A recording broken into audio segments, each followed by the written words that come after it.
Good afternoon, everyone. Welcome back for the fourth day afternoon session. In the morning, we do have some image processing techniques during the machine learning applications. And in continuation, in the afternoon session on 1 week FDP program, Advances in Machine Learning, we have the resource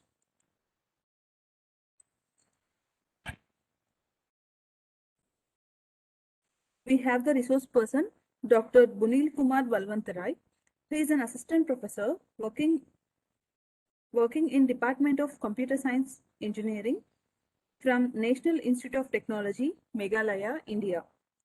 He has received his BTech and MTech in computer engineering from Biju Patnaik University and Technology, Rourkela, India, in the year 2005 and 10 respectively.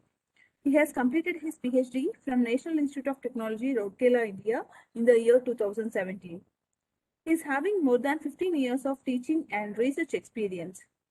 After joining in NIT Meghalaya, he has developed robotics and mechatronics laboratory, machine intelligence laboratory, robotics club, etc. Under his leadership, the machine intelligence lab is having a collaboration with NVIDIA and robotics laboratory with IIT Delhi and 5 industry robotics lab in partner with the government of Meghalaya has been established. He is having more than 40 research articles in the journals, national and international conferences. He associated with more than 10 international journals reputed as a reviewer. He is also a guest editor for the Multimedia Tools and Application, an international journal of applications in technology. He is associated with more than 20 reputed international conferences as a technical program committee member and advisor. He has conducted more than 30 workshops and FDPs in his research area. He is a member of IEEE and IEEE Society of Engineering in Medicine and Biology and life member of ISTE and CSI. His research areas interests are robotics, computer vision, biomedical image processing, and machine intelligence. With this small prominent brief of the resource person, I invite Dr. Bunil Kumar Balmantrai sir for the today's session. Thank you, madam. Is my voice is coming? Yes, sir, you are audible. Okay. Thank you very much for a nice introduction. Let me share my PPT. Madam, can you make me the presenter so that I can share it? Sir, you are a presenter now, sir. Okay.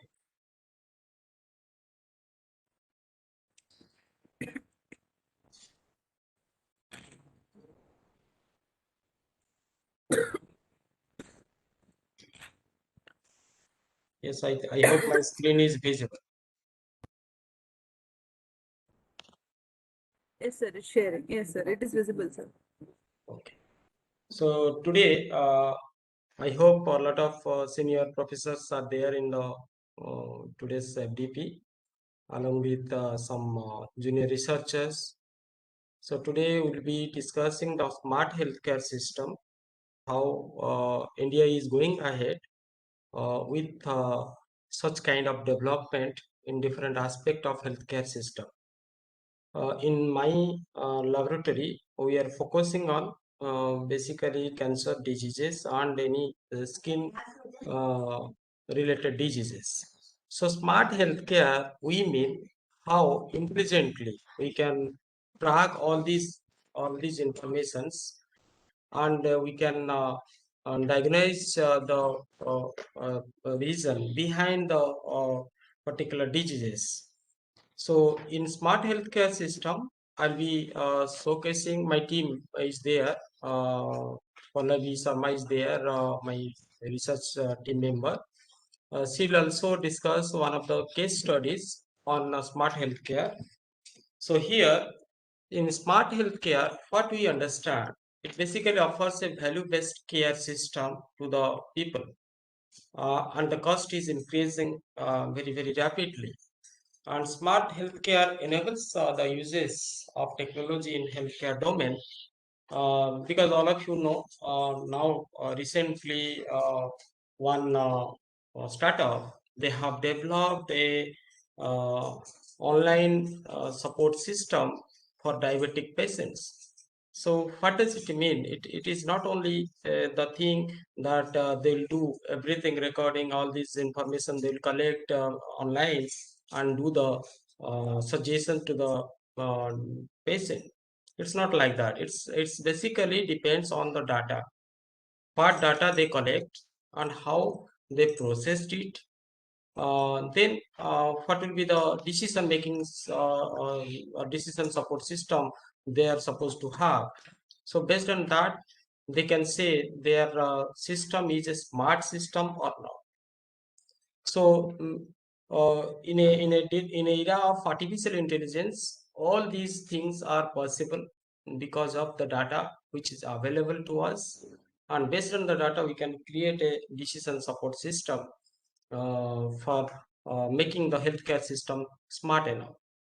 So here we will be using machine learning, which can help in different domains related to the healthcare industry. Not only the diseases related to cancer, skin, eyes, right? Or any kind of diseases we can talk about.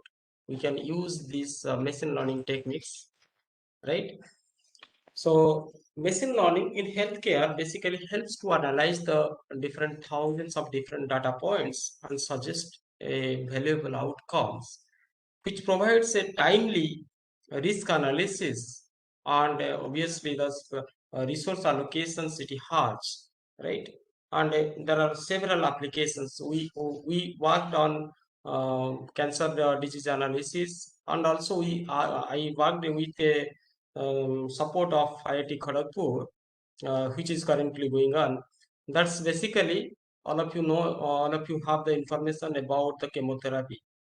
Chemotherapy is just a radiation kind of thing, right? Due to this rays, there are the cancer cells, they are damaging, but along with that, other healthy cells are also damaged. But nobody is taking care of these healthy cells.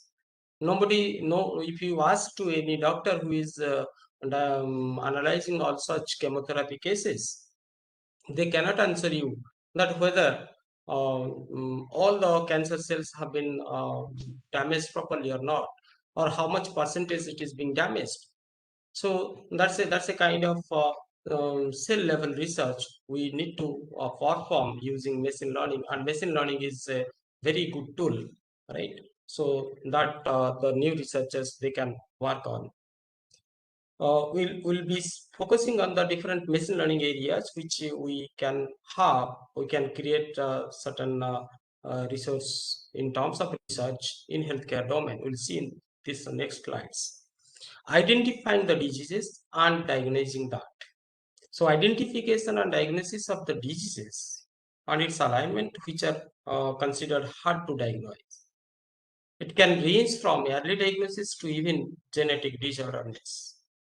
All of you might have heard the IBM Watson genomics is a prime example how we integrate the cognitive computing with a genome-based tumor sequencing, which can help in making the first diagnosis, or we can make a decision support system which can be more efficient and faster. Using the biomedical images to classify or diagnose the diseases using the different learning paradigm is nowadays gaining a lot of popularity. In a recent timings, all of you have suffered the COVID-19 scenarios. So deep learning has performed very promising role in detecting and analyzing all COVID-related cases. So deep learning, coming to that COVID cases, I have one paper we have done, that's a MobiGAN. We have used a machine learning model with a GAN model. In a combination, we fused two models. So we found the CT scan images or X-ray images if you take of COVID patients, which is giving a very good, very promising result than other kind of models. So medical imaging also has a role play. They can take the support of machine learning or deep learning to make the healthcare domain smart enough. Deep learning and machine learning are used extensively in computer vision, no doubt. This has led to the application of the biomedical image domain. And my next part, the case studies part, will be having a case studies on medical imaging diagnosis using deep learning concept.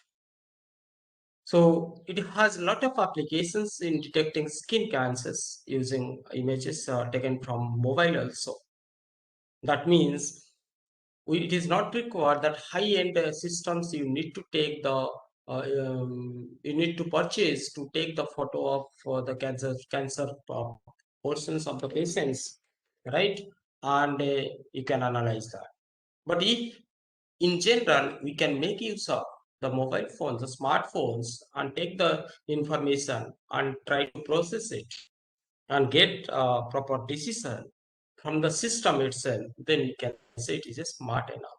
So one of my BTech students, they have done this skin cancer also.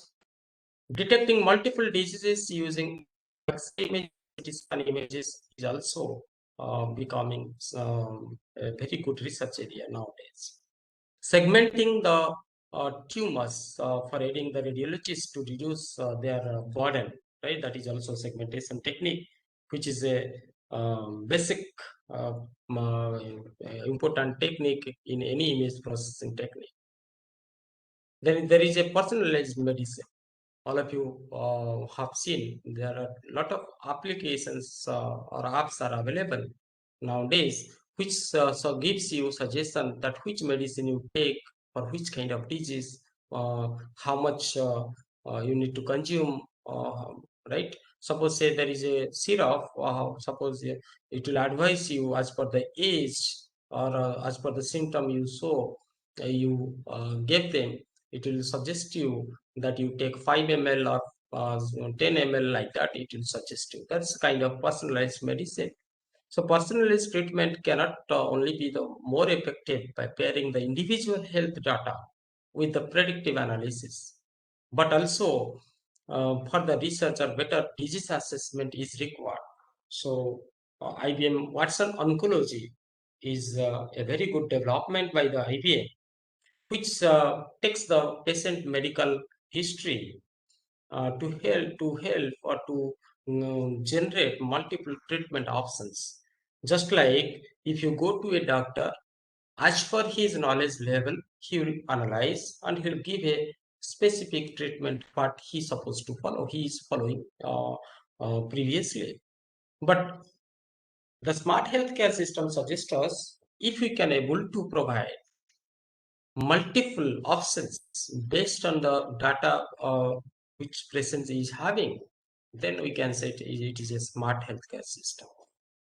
We'll also have different devices, biosensors, which is developed nowadays, uh, which are allowing the system to record the data more reliably and efficiently so that it can be useful in healthcare, in machine learning models, and it can create more smartness, it can add more smartness to the technology. Let me tell you, whatever the devices or sensors will be using, all are simple sensor related devices.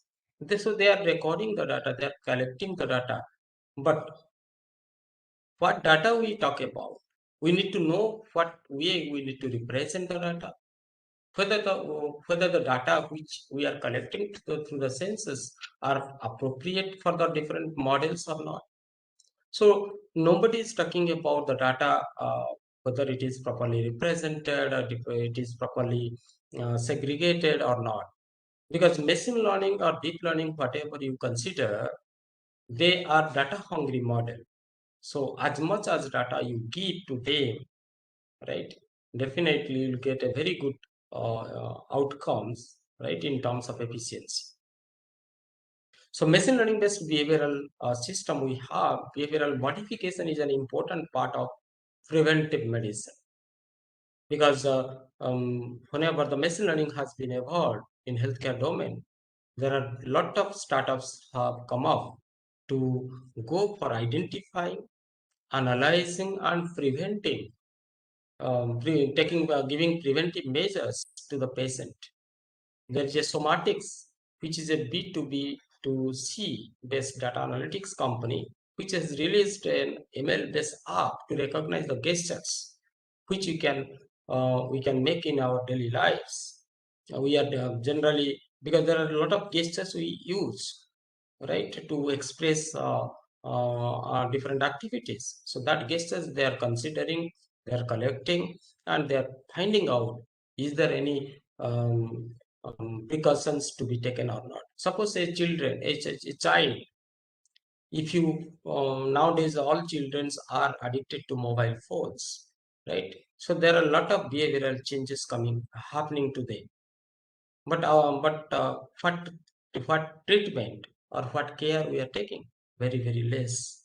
So that should be smart enough. That means some systems should be developed to check these behavioral changes so that some precautions can be taken to avoid any disorderness in the children's. That's also a smart healthcare system. And smart health records, because see, in India it is not that much efficient now. But if you talk about a small country called Bahrain, and they have a smart healthcare system, and you'll be feeling proud that one of the Indian company is doing that. So smart health records is very, very good or efficient mechanism to make the health care industry smart enough. Because suppose you consider myself, whenever I'm at Meghalaya, I'm following a particular treatment with a doctor, with a consultation of a doctor. Suppose I travel to some other part of India, and there some sudden something happened to me. So what I need to do? Again, I'll go to a doctor. A good doctor will do all the basic treatment initially because they don't have anything. They don't have any idea what this patient is having previously. The history they don't have. But if we can have a smart health records, that doctor, right, can collect my past informations, right, from the database. So that will be helpful for that new doctor who is going to take proper care of me, right? So that is a very, very good and effective system which is coming to our part now in the recent years. In the coming years, it will be coming. Then it's a better radiotherapy. One of the most effective applications of machine learning in healthcare is the field of radiology. Medical image analysis has many discrete parameters, right, which can arise at any particular moment of time. There will be lesions, cancer foci, right, which cannot be simple model using complex equations. That is not possible at all. But if you take proper care, proper mathematical model, if you develop, definitely we can model in such a manner. You can utilize the machine learning models to provide us or predict proper disease in that particular cells or in that particular human body. One of the most popular uses of machine learning in medical imaging analysis is the classification of objects, such as lesions into categories like normal, abnormal, lesion, non-lesion. There is a polyp, non-polyp, right? Just like cancer cells, right? All cells in a particular region, uh, which doctors say this region is having cancer. All cells may not be cancer, right? May not be 100% affected by the cancer cells. So what they are doing, they are giving chemotherapy to all these regions. So unnecessarily, all healthy cells are also affected, right? So that is not good at all. So better radiotherapy is also going to be evolved by the mechanism of smart healthcare system. So obviously there are outbreak prediction. Let me tell you one example my team has seen, which is developed by some other team of researchers. You take a CT scan image, you upload to in that website, and you will get a very, very effective analysis. That means you don't need to go to consult a doctor in your area. Simple. If you have your any imaging information, CT scan image or right X-ray image, you simple upload that image to a particular website which is given, right? That will give you whether you have a COVID or not. You don't have a COVID. That is also already there in this market of healthcare domain. So there is a crowdsources source data collections because it's very, very important because how we can collect the data. Crowdsourcing is all the range in the medical field nowadays because allowing the researchers or practitioners to access the vast amount of information uploaded by the people based on their own consent. In India, this is not easily available. Whatever public data set available, we understand that's good enough, but it's not always good because our team has found several data sets we collected related to the cancers are erroneous. So it's not good if any research we do on these data sets, definitely the research outcome will be erroneous. So I'll not support, I'll not give suggestions that you blindly follow all the data sets which are available. First you check the data, you make validation of the data which you are collecting.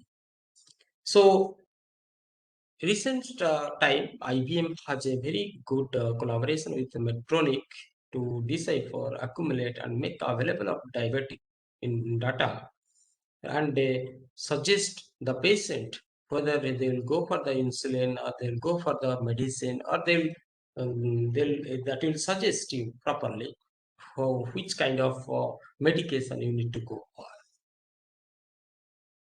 Then cancer detection, a case study. Our team is basically doing this one. One of my PhD scholar is doing this particular, and we have a collaboration with Japan, one of the doctor and other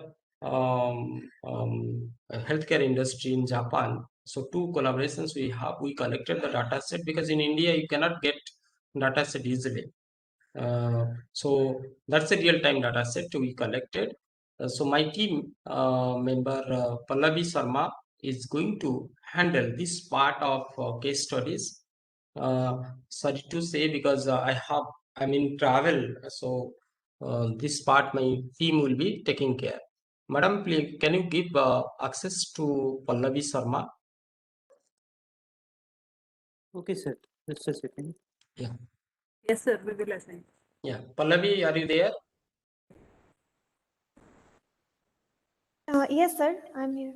Okay. Sir, am I Okay. audible? Okay, okay. Yes. So Pallavi, you share the PPT from your side and give that case studies. Discuss that case studies.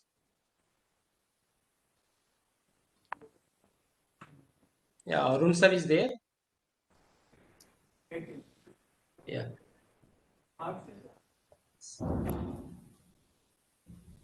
Arun sir, I'm leaving because I'm in travel, so I may not be available. My scholar will take care of the case studies part. Thank you. Okay, okay. Pallavi, handing over to you. Thank you, sir. So, good afternoon, everyone.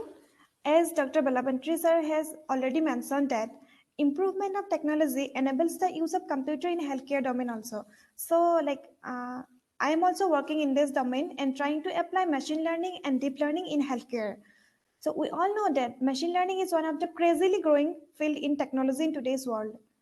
So now I'd like to consider one of the deadliest disease, that is cancer, as a case study. So here we are trying to apply deep learning in the process of cancer diagnosis. Ma'am, am I audible? Yes, ma'am, you're audible, ma'am. It's clear. Okay, thank you. Your screen is Yes, yes. also sharing, ma'am. Okay. So, according to ICMR, every day more than 1,300 people die due to cancer in India. So, cancer has, we all know that it has different stages. So, if we can treat in its earliest stage, the chances of recovery increases. Therefore, doctors try to detect the disease as soon as possible. But they need to follow many processes. Like first, they need to do MRI or CT scan of our body. Then the decision is taken by the visual inspection. That is like they used to see, and they used to see like whether there is any abnormalities present in the images they have taken, like the MRI or CT scan, etc. Then if abnormality is present, they send it for a confirmatory test, which is called as biopsy. So the process is kind of long process and time consuming. Therefore, if we can develop a computer system to help the doctors in the decision process, it will be very much beneficial. So here in our research group, we are considering colon cancer, which is the second most deadliest cancer after lung cancer. The colon cancer begins in the large intestine. Initially, it starts as a polyps. Like polyps means it's like abnormal cell growth, which is termed as in general we used to call it as tumor. So in colon cancer terms, we call it as polyps. So that doctors do colonoscopy test. So like in colorectal cancer, doctors prefer to do colonoscopy test which to remove the polyps, because when a tumor starts growing in human body, it's not always cancerous. It may be benign, but over time, if we keep it as it is without treatment, it becomes cancerous. So it's necessary to detect and remove it before it turns into cancerous. So in this colonoscopy test, doctors insert an endoscope, like it's a kind of long thin tube which has a attached camera in at the top tip of the tube. So doctors insert that endoscope into the colon through our rectum. So a tiny camera attached to that colonoscope allows the doctors to visualize the entire inside view of the colon. And then, like here in we can see there is the camera. So they used to visualize the entire inside view of the colon, and then doctors, like, they used to take the decision.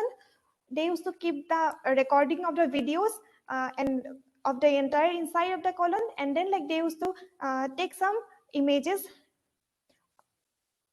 and after that, like, they manually identify whether there is any polyps present in that images or not. If there is any polyps present, then they used to remove it.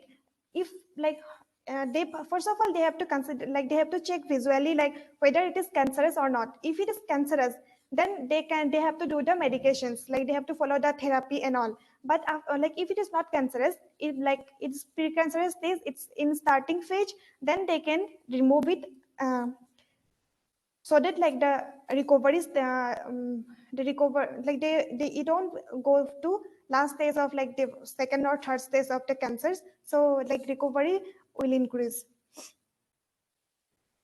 So like to take this decision, doctors usually like takes at least 7 days per patient. So we are trying to develop a machine learning model to speed up the process. Like our system will act as an extra observer, and it will decrease the overload of the doctors also. So here, like first of all, if we take a like images of the which doctor has collected, so then we have to check whether there is any abnormalities present or not in that image. Like that means like whether there is a polyps present in the image or not. So if it is present, then we have to check whether it is cancerous or not. So this is the first case. So we have to check for that we have to develop a classification model. So for that, like, we are using deep learning technology. That means that one of the like sub branch of machine learning. We know that deep learning is like nowadays the buzzword. So like we can use deep learning in to identify first of all whether there is any abnormality, or that means if polyps present or not. And if it's present, then we have to check whether it is cancerous or not. So in the process, like, first of all, we have to generate a data set. So data set generation, as sir has already mentioned that it's very kind of like hectic task. So like due to some ethical issues in India, it's very difficult to gather like medical images or medical related data. And then like if we get also, then also we have to check like the quality of the data, like quality of the images and all. So we have to go for like pre-processing steps. Then only we can feed those images, we have to train those images into our deep learning models, like machine learning models. So first of all, when we collected this data also, like in this first picture, like image A, we can see like these images are collected by the doctors. So you have seen like this green parts, these are like camera location. So for our task is we have to find whether there is a polyps present or not. In this image we can see there is a polyps present clearly, but in this image we can't see, like maybe there may be some small polyps, but we can see it by our naked eyes, so like it's difficult to identify. But for that we don't need this camera location, so these are like some unwanted information. And then we can see some of these like white like bright pixels. Uh, these are like lights, camera lights, so these are also unwanted pixels. So there may be some information behind this bright pixels also, so we have to remove these unwanted pixels. For that, like for first of all we try to remove these camera locations. So we are using a mask and we are multiplying this is kind of basic image processing task. We are multiplying those mask and the images, then we are removing those camera location information. Then we used robust PCA, one of the noise removal techniques for specularity. So these are like this camera location, this light information. These are specular information, like we call it a specular error. So this noise is like specularity noise. We have to remove it. So we have used robust PCA, one of the like basic specularity removal techniques. So we use it, and then like in this picture, like this pictures, we can see after applying the robust PCA, we can see that this informations, these are removed, and we have like successfully recovered the information behind these pixels. After that, when we get the images, after doing the pre-processing, we have to develop our classification model. So there are lots of models nowadays, like almost 7 or 8 fully established classification model in deep learning. So for one of the popular model is VGG. VGG, the full form is Visual Geometric Group. So in this is a CNN model. CNN means convolution neural network. So these are we can see the whole picture of the VGG network. So this is the architecture. First of all, we are using convolution operation. This Excuse me, blue madam. blocks are, yes. Can you check the PPT, madam? Same PPT it is showing. It's not changing the slide. Slides are not changing, but I have changed. Just wait. Now, can you check? Yeah, now classification model VGG is coming. Yeah. Okay.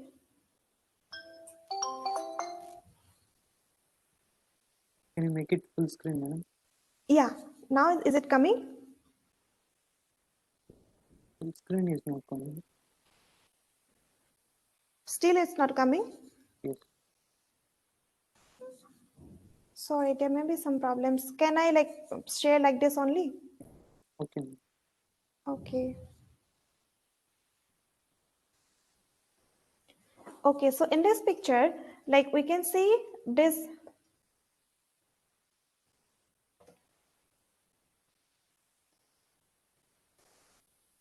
Is it visible? Yeah. Sir, is it visible? Okay. Yeah. Okay. Okay. Okay. Okay. So like in this picture, we can see these are like blue blocks. These are convolution blocks, and then this pink blocks. These are max pooling block. These are like we in CNN we typically use convolution, max pooling, and then fully connected layers. So full FC layers are like for classifiers, and then convolution and pooling layers are for feature extraction. So in this CNN we get a like end-to-end model from feature extraction to classification. So we don't have to do like handcrafting the features. So like in basic, when we use SVM, like KNN, these all machine learning techniques, we have to do feature extraction handcrafted.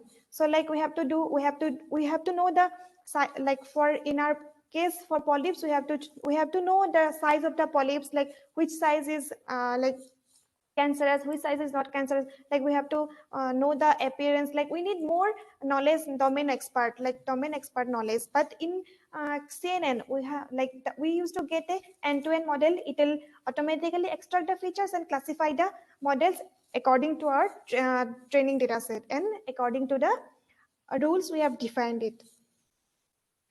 So we have to just initialize the kernel size and number of kernels we are using. So kernels, the number of kernels means the it will define as a number of channel. So like number of kernel will be equal to the number of channel. So this knowledge we can gather it from, like if we go for learning CNN, we'll definitely understand these things. But the thing is, we have to incorporate these things like deep learning and all in medical domain for smart healthcare. So we are using this VSG architecture. This is like a basic architecture of convolution neural network, and like there are two variety of VSG. So one is VSG 16 and one is VSG 19. So in the VSG 16, it comprises of 13 convolution layers and 3 fully connected layers. For the like this one, this is a VSG 16 architecture. Like here 13 convolution layers and there are 3 fully connected layers. So and then one more variant is there is where we use the total 19 layers. So when we tried implementing this in our data set, so we got like we have trained a model in for 40 epochs. For like total we have given for 50 epochs, and then like we can see that in 40 iteration only we are getting almost average 98% like accuracy. So when we tested our data, our data in this model, we get 95% accuracy, and the VSG 19 variation is giving more accurate result than the VSG 16. Then the next then we are considering again one more architecture, ResNet 50. So here in this previous like here we can see the images are flowing from layer first to layer like last layer. So like when we train the model, it makes some errors. So we in neural network we backpropagate those errors to learn the model by itself. So during this learning, when the model increases its layer, so there may be some errors, and like the rate of error increases with the increase of number of layers. So and then like the one more thing is when it backpropagates, then sometimes it happens like in some layers the errors vanishes. Like this is the problem of vanishing gradient problem. So to tackle this problem, the ResNet 50 came up, and for this, like here in this we are using this we are modifying this convolution block, and we are adding one skip connection. We can say this is a skip connection. So in the skip connection, we are like this gradient we are directly flowing or like throwing from first to the last layer, and then in between this convolution block there is convolution, based normalization, and activation. There are lots of layers, and like we are in this like final output we'll get feature map from this layers and then again from this also. So there are like after addition of this we'll getting the, like when we backpropagate it, it won't vanishes. Therefore like we are using this skip connection to solve the vanishing gradient problem. So there are like one more block is introduced in this model only. So there are here we are using in the skip connection one convolution block and one batch normalization block. But in the identity block we are directly like giving the input from of the previous layer to the next like skip block. So here in this architecture we can go till 152 layers without like, and the more like main thing is in our VSG we used 50 and 40 epochs. Like when we use 50 epochs for VSG 19 we get 95% accuracy. But in ResNet we can see we just trained the model till 15 epochs, and we are getting 93% accuracy. That means like in very less number of epochs, we get a like almost similar accuracy. So we can say that it is a fast model. Then there is like one more model came up where in like the name is its dense net. So like dense net is like the more dense connection is there. So these connections are identity connection. For the like this one, this is an identity connection. Like here we are using this identity connection like in more dense manner.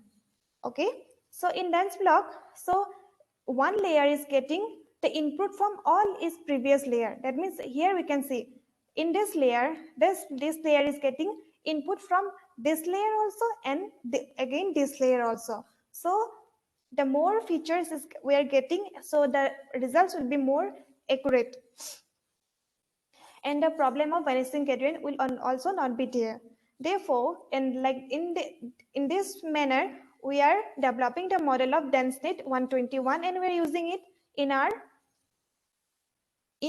polyp detection task. So we get also 95% accuracy in 20 iteration. So these are the classification models. So when we develop a model in like medical domain, so they may be different. Like if we take images from, like if we take a MRI scanner in like where I'm in Meghalaya. So if we take in Meghalaya one MRI like from a hospital, and if we take a same MRI of ours like of me, and if we take like the whole condition we shift to Mumbai, then there may be a different look like excuse me. Okay, can you give me just 10 minutes? Yeah, it's 2:48 now.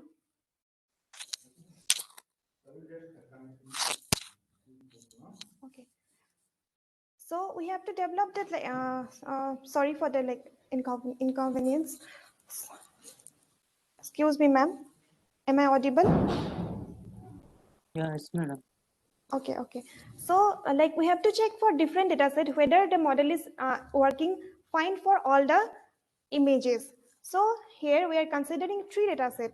These are like quasi data set of like version 1 and version 2, and then like this data set like sir has already explained, it is taken from Japan.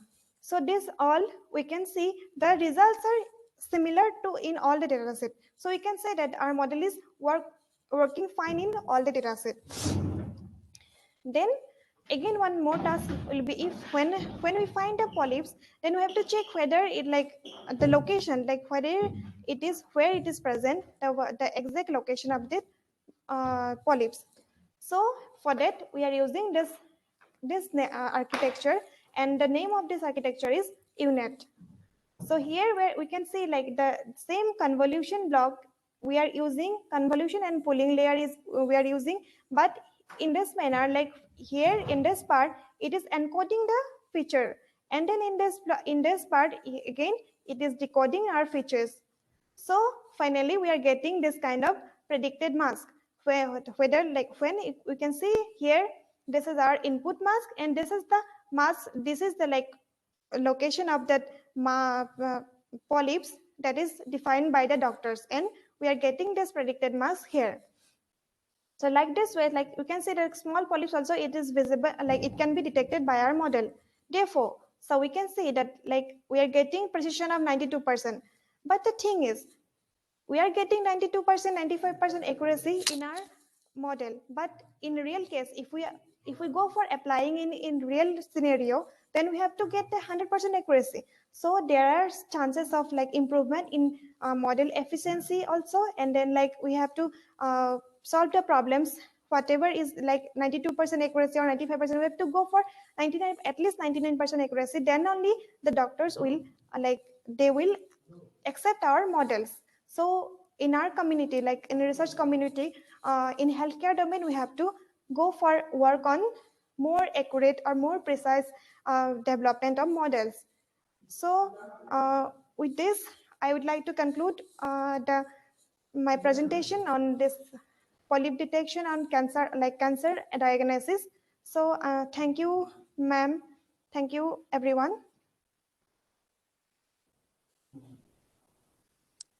Yeah, yeah, dear participants, if you have any doubts, you can ask.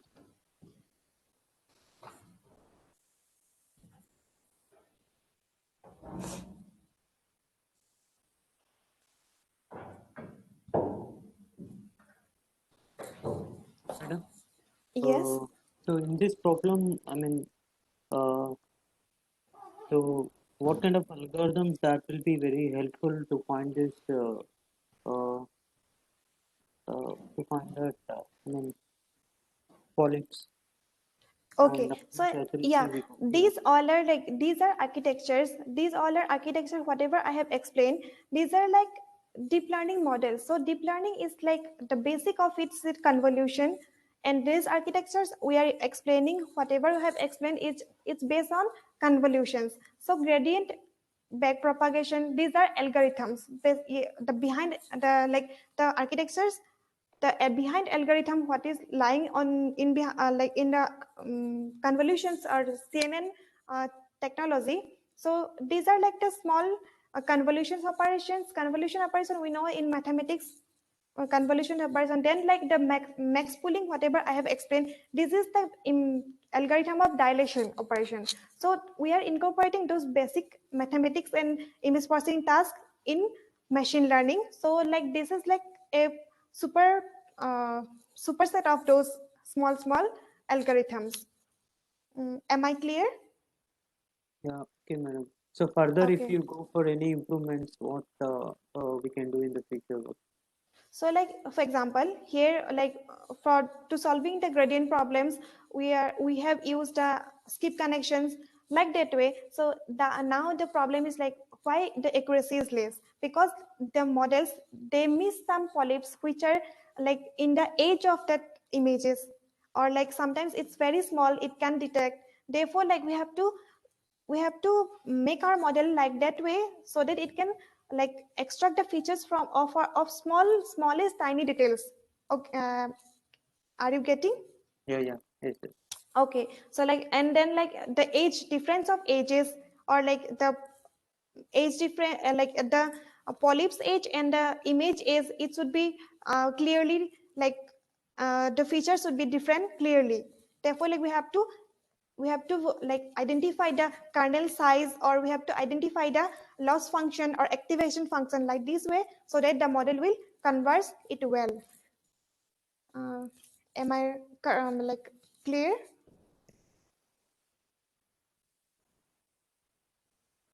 Hello? Yes, yes, it's clear. Yes. Okay, thank you. Yeah, still anyone having doubts? Excuse me, ma'am. Hello. Yeah, yes. Ma'am, please explain gradient. What do you mean gradient? Something like that you're telling. Gradient Yeah, problem. Yeah, what is yeah. this? Sir, it's gradient descent algorithm. So you can, it's a very vast, like I can't explain it in one words. It's like gradient, derivative of the functions. So you can search the gradient descent and you will get a very good idea. Like it's kind of maths. I think I it don't, is relationship. It is relationship between two variable yes, or it's other like thing. function. It's like the relationship between the Two. input and the output. Yeah, yeah, yeah, absolutely. Okay, Okay. yeah, okay. So the error function, the like the function, the gradient function will like the derivative will find out the error, the rate of error.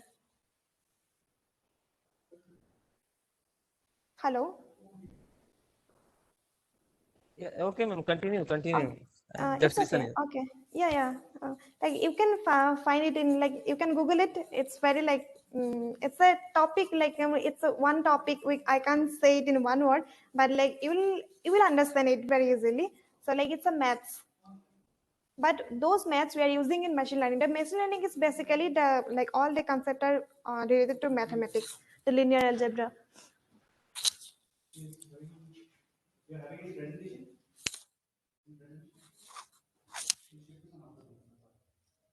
Hello. Yeah, okay, madam. Okay. Yeah, thank you for your wonderful session, madam. Welcome. I'm glad that I can took part in this FDP program. So thank you. So I'll leave now. Yeah, sure, ma'am. Yeah. Yes. Thank you so much.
Yeah, participants, I have posted the feedback in, kindly fill it.